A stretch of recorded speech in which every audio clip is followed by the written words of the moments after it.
ನಮಸ್ಕಾರ ಬಂಧುಗಳೇ. ನಿರಂತರವಾಗಿ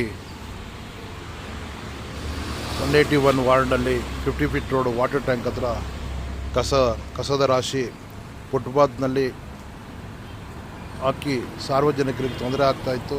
ಅದನ್ನು ನಮ್ಮ ಜೊತೆಯಲ್ಲಿ ಪತ್ರಿಕೆ ಪ್ರೆಸ್ ಯೂಟ್ಯೂಬ್ ಚಾನಲಿಂದ ವರದಿ ಮಾಡಿದ್ವಿ. ಆ ವರದಿಗೆ ಅಧಿಕಾರಿಗಳು ಸ್ಪಂದಿಸಿ ಅವರ ಕರ್ತವ್ಯವನ್ನು ನಿರ್ವಹಿಸಿದ್ದಾರೆ. ಅವರಿಗೆ ಧನ್ಯವಾದಗಳು.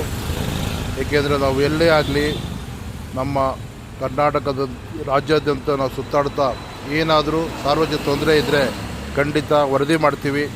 ವರದಿ ಮಾಡಿ ನಮಗೆ ಅಧಿಕಾರಿಗಳಿಗೆ ಚಾಟಿ ಬೀಸ್ತೀವಿ. ಅಧಿಕಾರಿಗಳಿಗೆ ಯಾವುದೇ ಅಧಿಕಾರಿ ಆಗಿರ್ಬೋದು, ಅವ್ರು ತಪ್ಪು ಮಾಡಿರೋದನ್ನು ಎತ್ತಿ ತೋರಿಸ್ತೀವಿ. ಅವ್ರು ಒಳ್ಳೇದು ಮಾಡಿದಾಗಲೂ ಸಹ ಸಾರ್ವಜನಿಕರಿಗೆ ಒಳ್ಳೇದು ಮಾಡಿದ್ದೀರಾ ನೀವು ಅಧಿಕಾರಿಗಳು ಅಂತ ಪ್ರಶಂಸನೆ ಮಾಡ್ತೀವಿ. ಅವ್ರಿಗೆ ಥ್ಯಾಂಕ್ಸ್ ಹೇಳ್ತೀವಿ. ಹೀಗೆ ಅಧಿಕಾರಿಗಳು ನಮ್ಮ ಟಾರ್ಗೆಟ್ ಅಲ್ಲ, ನಮಗೆ ನಮ್ಮ ಸಾರ್ವಜನಿಕರ ಯೋಗಕ್ಷೇಮ ಮತ್ತು ನಾವು ಕಟ್ಟೋದು ತೆರಿಗೆಗೆ ನಮ್ಮ ಮೂಲಭೂತ ಸೌಕರ್ಯ ಏನಿದೆಯೋ ಅದು ಮಾಡಿಕೊಳ್ಳಿ, ನಾವು ಕಲ್ಪಿಸ್ಕೊಳ್ಳಿ ಅನ್ನೋ ನಮ್ಮ ಉದ್ದೇಶ ಆಗಿರ್ತದೆ. ಹಾಗಾಗಿ ಈ 181 ವಾರ್ಡ್ ಹೆಲ್ತ್ ಇನ್ಸ್ಪೆಕ್ಟರ್ಗೆ ನಮಸ್ಕಾರಗಳು. ನೋಡಿ, ಕ್ಲೀನಾಗಿ ನೋಡಿ, ಮಕ್ಕಳೆಲ್ಲ ಓಡಾಡ್ತಾ ಇದ್ದಾರೆ. ಈ ಥರ ಇದ್ದರೆ ಎಲ್ಲರಿಗೂ ಅನುಕೂಲ. Thank you. ಇದೇ ರೀತಿ ನಿಮ್ಮ ಕಾರ್ಯ